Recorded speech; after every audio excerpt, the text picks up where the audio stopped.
우리가 신앙생활을 하면서 이제 오늘날은 끊임없이 속이는 사람들이 속출합니다. 미혹당합니다. 가장 불행한 사람은 영적으로 미혹을 당하는 사람이에요. 요한복음 9장에 보면 제자들이 날 때부터 속용된 사람을 보고는 선생님, 랍비요, 이 사람이 속용이 된 게 누구 죄 때문입니까?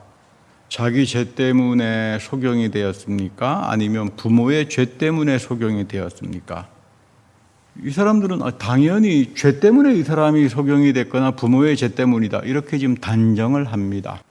제자들은 3대째 저주로부터 온다 그랬으니까, 구약에서 바리새파들이 그런 식으로 가르쳤으니까 당연히 그럴 거야 하고 지금 예수님에게 물어보는 거죠. 우리 예수님의 가르침은 좀 틀리니까, 바리새파들하고 우리 예수님은 어떻게 가르치시나?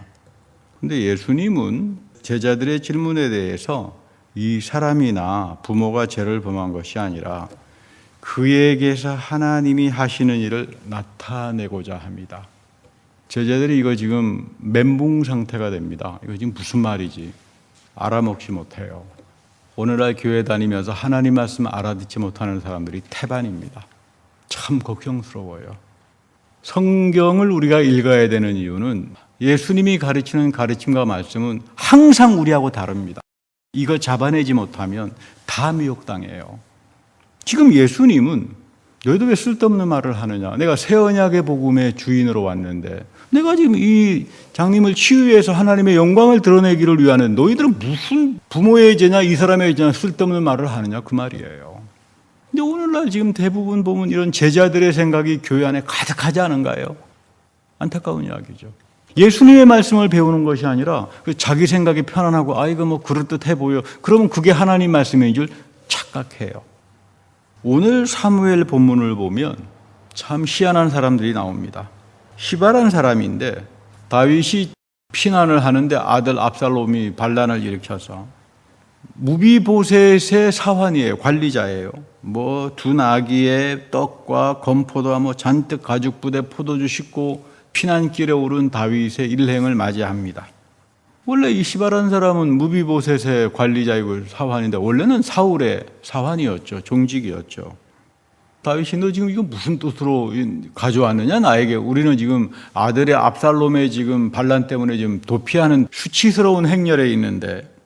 그랬더니 시바가 하는 이야기가 뭐 나귀는 왕의 권속들로 타게 하십시오.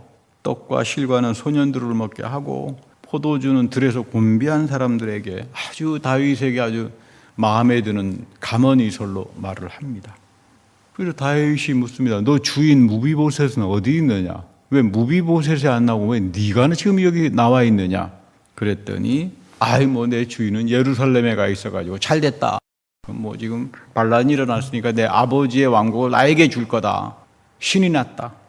요나단의 나라를 되찾게 되니까. 그러니까 사울의 나라는 요나단이니까 이제 내가 왕이 될 거다. 이것 때문에 지금 예루살렘에 잽싸게 가가지고 거기에 그 반란 세력하고 합류해 있습니다. 이거 거짓말입니다. 광명한 천사의 모습을 가지고 나타나서 거짓말을 하죠, 시바는. 그래서 다윗이 도피길에 자기도 도망가는 처지에, 그러면 너에게 준 모든 무비보셋에 대한 것을 다 너가 앞으로 가지게 될 거다. 다윗도 지금 영적으로 엉망입니다. 자기 죄로 인해서 내가 지금 이토록 지독한 수월과 같은 지옥으로 내려가는 이 창피와 고통을 당하는구나. 그 겨를에 무슨 정신이 있겠어요, 다윗이. 이 무비보셋이 나를 반란했구나, 이 나쁜 놈, 이렇게 생각했겠죠. 나중에 보면 무비보셋이 다윗에게 그런 말을 합니다. 나는 임금님이 도피하겠다 그러니까 발도 씻지 않고 수염도 깎지 않으면서 다윗 임금님이 다시 올 때까지를 기다렸습니다.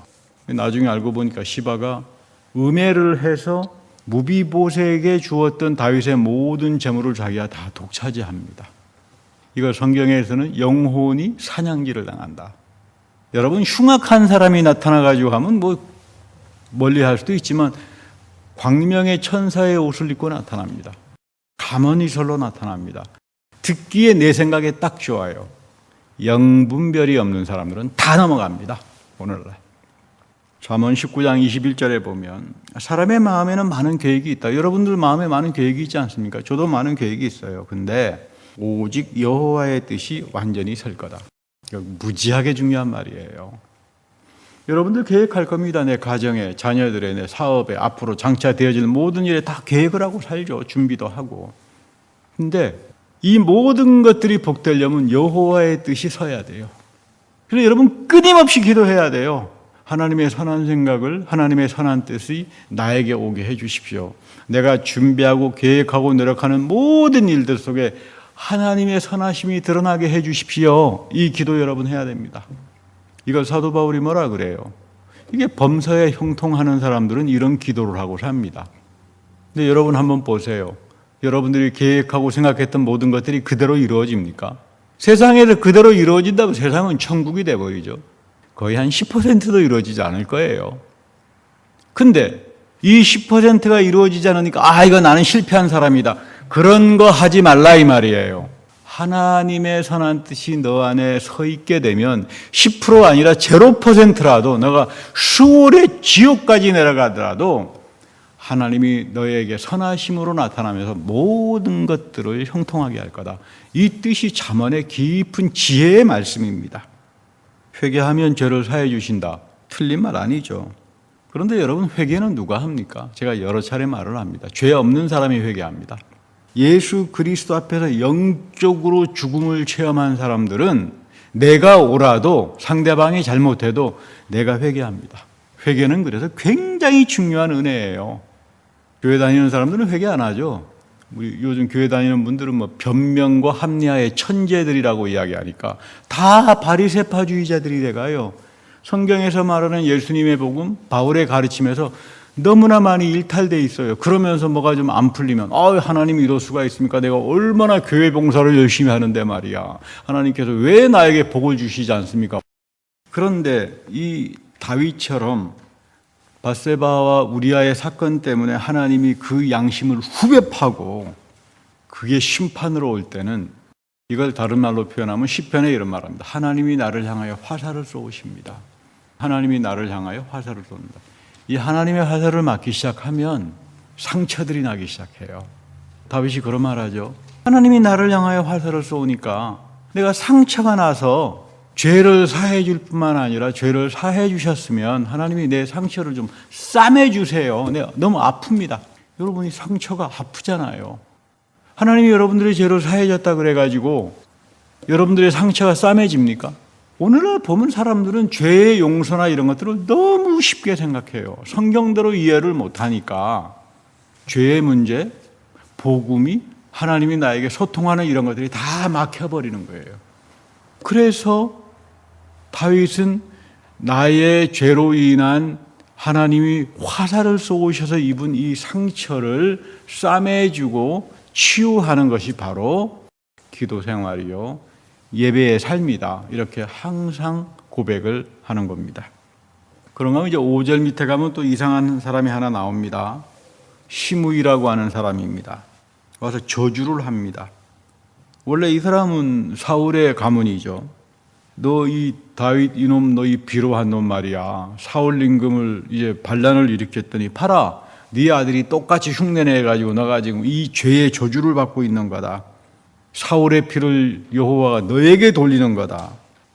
시므이가 다윗을 저주합니다. 다윗이 사울의 왕권을 뺏었으니까 하나님께서 그의 나라를 압살롬의 나라로 만들어 주었다.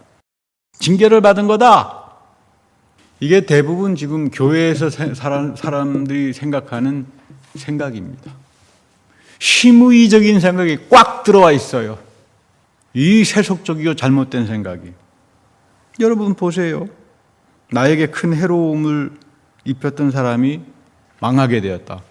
어떤 생각이 들겠습니까? 저거 그동안 나를 괴롭힌 대가일 거야. 마음이 통쾌할 수가 있을 겁니다. 근데 이런 게 성경의 가르침이라고 사람들이 착각하는 거예요. 이게 문제가 있는 거예요. 뭐 이런 예들 많잖아요. 어떤 교인이 막 목사를 헛들고 막 비방을 했는데 다음날 교통사고가 났습니다. 그랬더니 이를 두고 보세요. 주의종을 저렇게 하니까 저 당장 교통사고가 나가지고 하나님께서 날벼락을 쳤습니다. 하나님께서 그렇게 안 하십니다. 욕을 먹은 입장에서야 사고당한 원인이 나를 욕한 거겠지. 자기 죄도 있을 텐데 목사의 결점도 있을 텐데 그건 생각하지 않고 그것만 보는 거예요. 시므이처럼.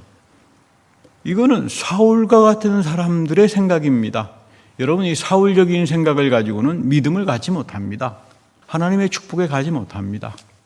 지금 다윗은 자기를 향한 시므이의 저주를 인간적으로 생각한 게 아니에요. 그랬으면 옆에 있는 장소가 당장 모가지를 베어버려야겠다 그래도 허락을 했겠죠.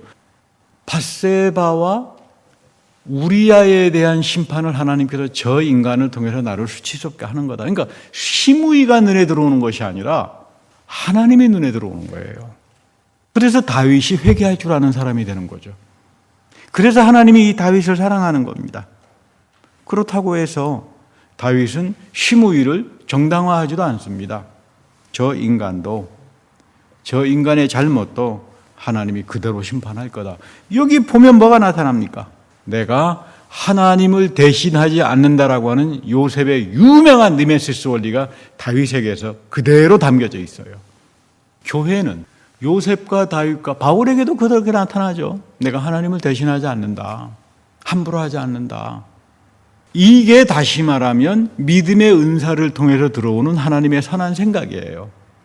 근데 믿음은 성령의 은사인데, 성령이 주시는 아주 귀한 은사인데, 이 믿음을 성령이 주시는 은사로 받지 못하니까 교회는 온갖 시므이와 같은 이상한 작자들의 생각으로 넘쳐나게 돼요. 거기에는 하나님이 역사 안 하시죠. 성경 해석은 자기 멋대로 했다간 큰일 납니다. 하나님은 성경 자기 멋대로 해석하는 사람 그냥 내버립니다. 너 멋대로 해. 그리고 가는 길은 빤해요. 성경을 읽을 때는 오직 예수 그리스도 안에 나타난 하나님의 칭의, 나의 죄를 사해 주시는 하나님의 사랑, 그리고 성만찬을 통해서 끊임없이 거룩하게 만들어 주시는 그 성화의 징표로 내가 살아가는 물질의 삶들, 봉헌, 이 모든 것들, 그리고 날마다 죽는 나를 위해서 하나님이 나에게 항상 아멘이 되어 주신다.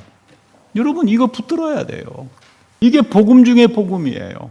이게 나에게 안 들어오니까, 내가 믿음을 성령의 은사로 갖지 못하니까 온갖 세상적인 잘못된 저급한 생각들이 믿음이라고 하는 이름으로, 하나님의 뜻이라고 하는 이름으로 나타나서 내 인생을 엉망으로 만들어 버리는 겁니다. 중요한 건 내가 교회 다니면서 하나님이 어떤 분인가를 알아야죠. 그래서 믿음도 나의 게 아니에요. 성령의 은사로 주시는, 하나님이 주시는 은사로 주시는 그 선물인 믿음을 가져야만 내가 하나님을 제대로 알 수 있는 거예요. 성경 교재를 많이 공부한 사람을 만났습니다. 에스겔서 37장, 38장, 30장 빡빡 밑줄 그어놓고 성경 교재 이렇게 갖다 붙여가지고 지금 뭐 엄청 에스겔 성전을 말을 합니다. 그래서 제가 물었습니다. 당신 예배 생활은 제대로 하나? 그랬더니 아니 뭐 내가 성전인데 집에서 합니다. 그래서 성경에 어디 그런 말이 있나? 그랬더니 교재를 척 꺼내가지고 여기 있지 않습니까? 사도 바울이 말을 했습니다. 당신이 성전이 아니다 그랬더니 이 성경 교재에 썼는데 무슨 소리입니까 목사님? 뭐 오히려 눈을 뜨여가지고 뭐 씩씩거리십니다. 그래서 그거 거짓말이에요 했습니다. 요한복음 2장 19절에 보면 너희가 이 성전을 헐라 내가 3일 만에 다시 세우리라. 유대인들이 이 말을 듣고 무슨 뜻인지 알 수가 없죠. 이게 무슨 말이에요? 그 46년 동안이나 더 정확하게 말하면 기원전부터 지었었으니까 한 68년, 뭐 엄청난 기간 동안에 이 리모델링 하면서 웅장한 성전이 지어졌는데 이거를 헐어버리라고? 부려놓고 3일 만에 짓겠다고? 이게 무슨 말이냐? 여러분, 예수님은 성전을 허물어버리는 분이세요.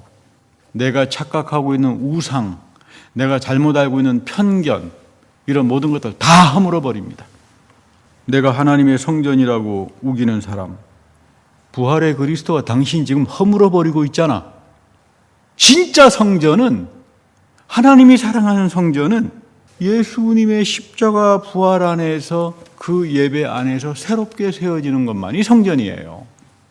이것은 여러분 눈에 보이는 건물이 아닙니다. 보이지 않는 하늘의 새 예루살렘, 하나님의 어린 양이 오늘날 나에게 교회가 되어주시는 사람들. 그래서 21절이 아주 중요하죠. 예수는 성전된 자기 육체를 가리켜 말씀하신 거다. 그러니까 여러분, 성전은 누굽니까? 예수님이에요. 예수님. 내가 아니고.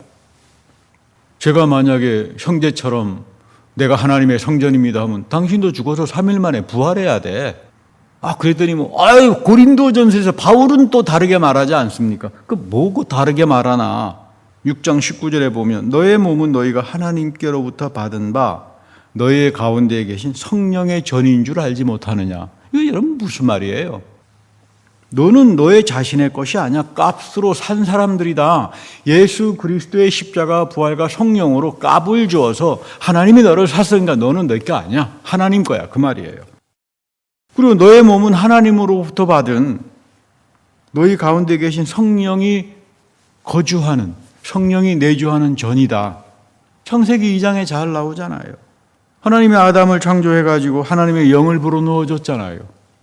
하나님의 성령이 인간의 네피시, 내 몸과, 이 네피시라고 하는 말은 단순한 몸이 아닙니다. 생각, 이성, 모든 것들이 다 네피시예요. 살아있는 영이라고 그러죠. 생명이 되었다고 그러죠. 이 네피시라고 하는 말은 몸과 모든 것들이 다 포함된 겁니다. 여기에 하나님께서 성령, 호흡을 불어넣어 주신 거예요. 그러니까 너의 몸은 성령이 거주하는 전이다 이 말이에요. 그러니까 제대로 알고 살아가라.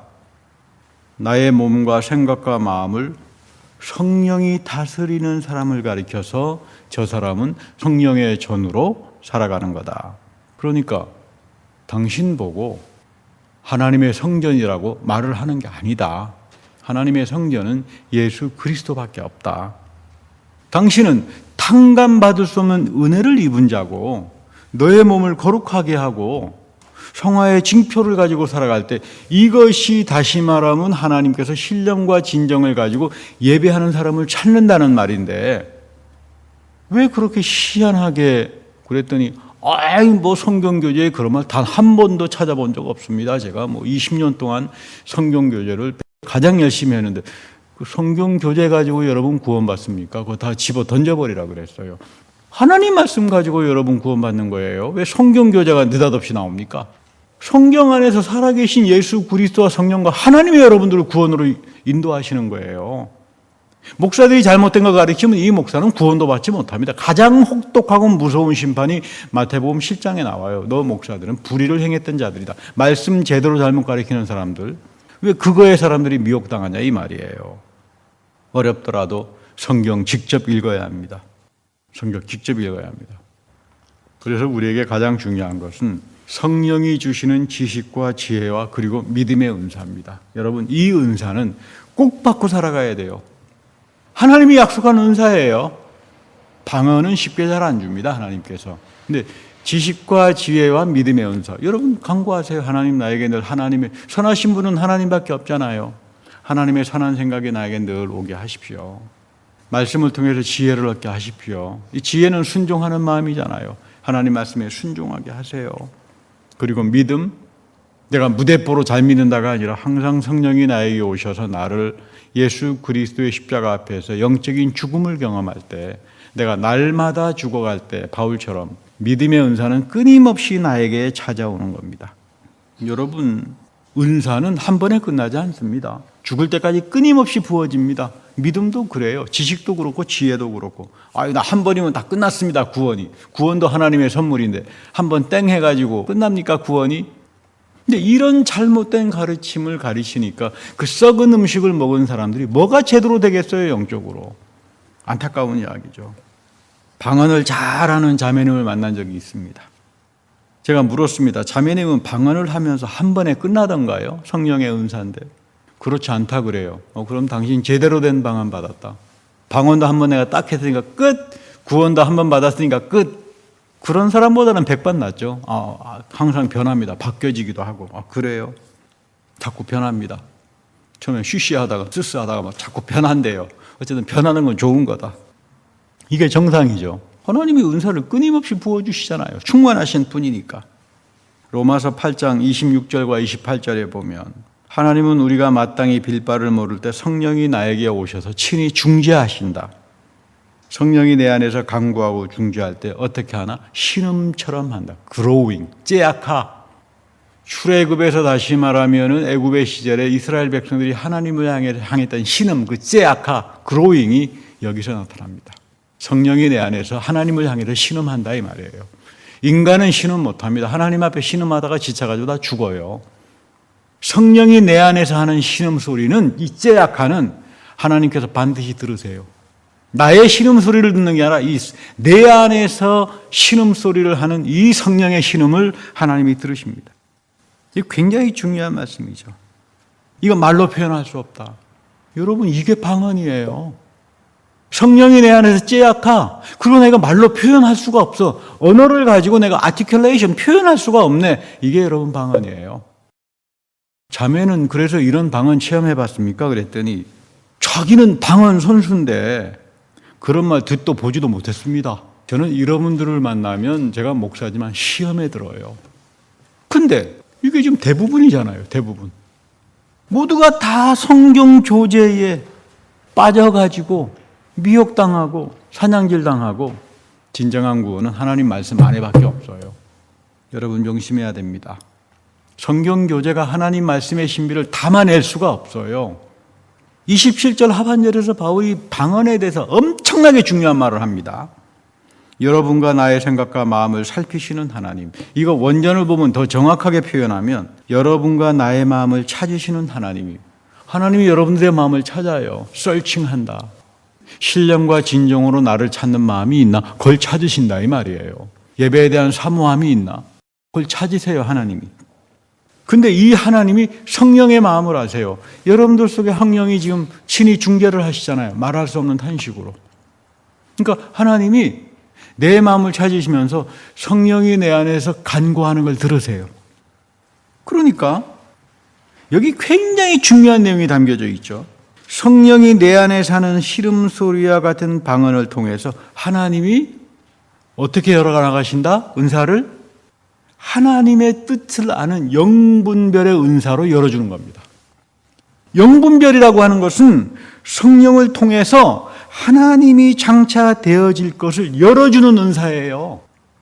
여러분 세상의 지식은 뭡니까? 너 틀렸어, 나 옳았어. 이거 다 바리새파주의잖아요. 다 심의식이잖아요. 바울은 지금 이런 말이 아닙니다. 영분별이라고 하는 것은 너희는 성령으로 인쳐지고 기름 부은 자들이야. 너희 안에 성령의 신음이 기도가 너의 예배를 통해서 나타나 하나님이 너의 마음을 신령과 진정을 가지고 예배를 사모하는지 살피시니까 그래서 너의 마음속에 성령이 말할 수 없는 탄식으로 그로잉 째약하를 하는데 이 기도를 들으신다 이 말이에요.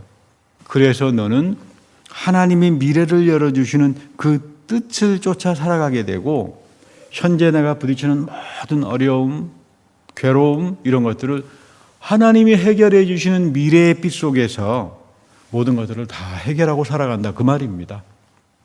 자, 여러분 내가 어려움에 처했다고 해봅시다. 자녀들이 말썽을 일으킨다고 해보죠.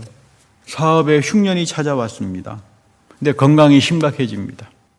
내가 성령의 기도를 통해서 하나님의 뜻이 장차 이렇게 되겠구나. 그 세계가 열리기 시작한다면 염려하지 않죠. 그렇잖아요. 제가 수술을 받고 상태가 안 좋습니다. 그런데 기도 가운데 하나님이 나의 이 체약하의 소리, 성령의 체약하의 소리를 들으면서 장차 너의 건강이 이렇게 열릴 거다라고 하는 그 영분별을 주시면 이거 하나님께서 나를 훈련시키기 위해서 몸을 좀 이렇게 좀 고달프게 하시는구나. 그거 알면 제가 염려하겠습니까? 안 하겠습니까? 할 이유가 없죠. 기쁨으로 하겠죠. 하나님이 그 나를 지금 다스려 가시고 하나님 마음에 합한 자로 만들기 위해서 이런 과정을 주시는구나. 여러분들의 비즈니스가, 나의 계획이, 나의 가정의 자녀들이 모든 것들이 하나님이 열어주시는 영분별의 은사가 나에게 온다면 여러분 이게 방언이에요. 그래서 여러분 방언은 굉장히 중요한 겁니다. 영분별의 은사로 가는 게 방언의 의미예요. 근데 이거 아무것도 몰랐던 사람들이 고린도 교인들이었잖아요. 당신에게 영분별이 나타나나? 그건 진짜 방언이에요. 성령의 체악화가 내 속에서 나타나는 거예요. 이걸 하나님이 들으셔서 내 미래의 삶을 열어주신다 이 말이에요. 거기서부터 나는 오늘 내가 부딪히고 있는 모든 현실의 문제를 바라보고 어려움이 있으면 참고 인내하고 기뻐하면서 살아가는 겁니다. 이것은 믿음의 은사를 가진 사람들에게 하나님이 아멘이 되어주시는 축복입니다. 지식과 지혜, 믿음의 은사 여러분 항상 붙들고 기도해야 돼요.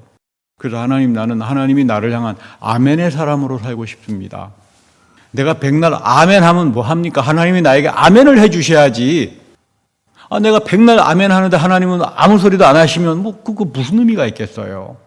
하나님이 나에게 아멘이 되어 주시려면 하나님의 선한 생각이 나에게 지식으로 와야 되고, 끊임없이 말씀을 통해서 예배 속에서 베풀어 주시는 성화의 축복을 통해서 이렇게 돼야, 이런 믿음의 은사를 갖지 못하니까 목사님 내가 성전입니다.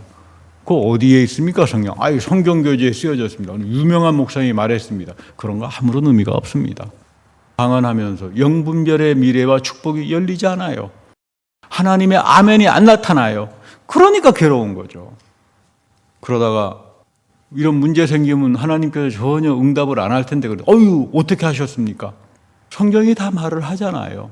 근데 이 성경은 던져버리고 그 엉뚱한 성경 교재를 갖다 놓고는 이상한, 마치 예수님의 제자들이, 그 당시의 사람들이 바리새파나 율법 학사가 만들어온 성경 교재 갖다 놓고는 예수님의 말씀을 재단하려 그러니까 얼마나 기가 막히겠어요. 이게 오늘 그대로 나타나는 겁니다. 오늘 그대로. 마지막 때는 믿음을 다 잃어버립니다. 미혹의 시간들입니다. 속이는 영들이 천사의 모습을 하고는 속출하는 시대가 오늘 우리의 시대예요. 제가 볼 때 영적으로부터 여러분들, 그래도 이 시간에 여러분들 이 예배 와서 참석할 앉아있다라고 하는 게 얼마나 큰 축복인지 모릅니다. 영적으로. 그러나 또한 이 마지막 때는 하나님이 오순절의 성령을 부어주셔서 새 언약의 복음을 새롭게 하는 시간들이에요. 하나님이 아멘이 나타나는 시간이 또 마지막 때 시간이에요. 예배 안에 담겨져 있는 하늘의 신령한 보배를 잘 붙들고 하나님이 항상 여러분들에게 아멘이 되주시는 믿음의 은사의 사람이 되기를 간절히 축복합니다. 기도합니다. 주님, 속이고 미혹하고 모두가 다 하나님의 이름을 들고 성경 교재의 이름을 들고 광명한 천사의 모습을 가지고 와서 말을 하지만 다 거짓말들입니다. 오늘 여기에 모인 자들 항상 살아계신 하나님을 향하여 말씀을 사모하게 하고 예배 속에 하나님이 담겨주신 하늘의 신령한 보배를 항상 찾고, 내가 비록 어려운 길을 가면서도 하나님의 선한 생각이 나를 다스려 주시는 지식과 하나님의 말씀에 온전히 순종하는 지혜와 그리고 성령의 은사를 통해서 나에게 부어주시는 믿음의 은사를 가지고 살아가는 주님의 귀하고 존귀한 복된 성도들이 다 되게 하옵소서. 우리 구주 예수 그리스도의 이름으로 축복하며 감사 기도드립니다. 아멘.